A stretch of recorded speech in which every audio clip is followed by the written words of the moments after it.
In post-World II America, fathers laid the groundwork for the nation's prosperity.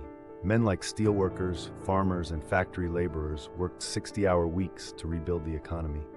By 1955, over 40% of U.S. GDP came from manufacturing, industries dominated by these blue-collar fathers. Their calloused hands built highways, homes, and the middle class itself. Visualize their legacy in every bridge and skyscraper we still use today. The 1950s father wasn't just a worker, he was the family's cornerstone.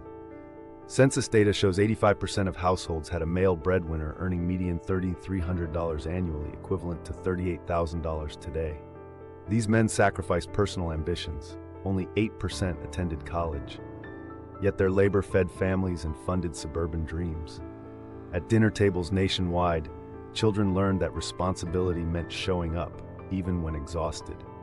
Fathers transmitted America's DIY ethos through hands-on mentorship.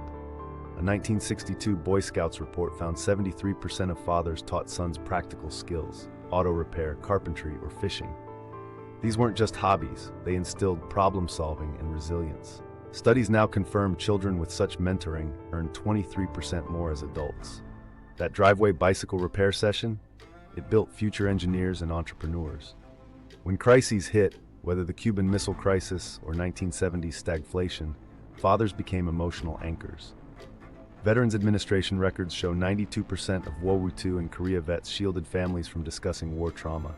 Their stoicism provided stability. Modern psychology confirms this protective role. Children with present fathers have 40% lower anxiety rates during hardships. The 1980s brought seismic shifts. 70% of mothers entered the workforce, forcing fathers to adapt.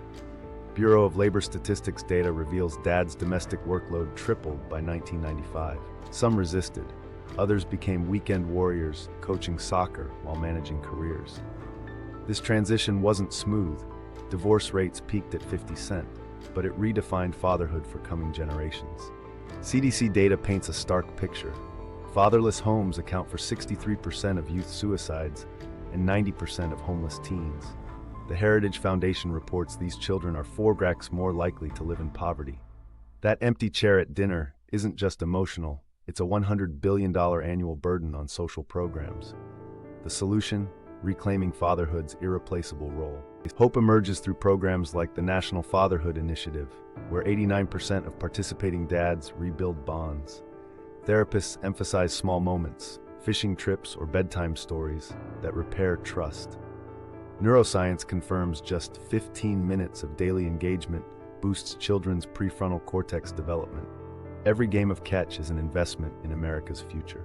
Sonora Smart Dodd's 1910 campaign honored fathers like hers, a Civil War vet who raised 6 kids alone. By 1972, Congress made it official, recognizing fathers' societal value. Modern celebrations matter. Hallmark reports 72 million Father's Day cards sold annually. Behind each is gratitude for sacrifices unseen, missed promotions to attend recitals, overtime shifts to fund college. George Washington's step-grandchildren recalled how he taught them temperance by example, just one thread in America's fabric of paternal legacy. Today's fathers continue this through faith. 59% regularly attend worship with kids, and civic duty. 72% of male voters cite fatherhood as voting motivation. Their quiet leadership builds citizens, not just children. With masculinity under cultural assault, Father's Day 2025 must be a clarion call. Studies prove involved fathers reduce teen pregnancy by 80% and boost college attendance by 45%. Churches, employers, and policymakers must champion fatherhood. As Washington wrote, the best means of forming a manly, virtuous, and happy people is to educate the youth about responsibility. The time to act is now.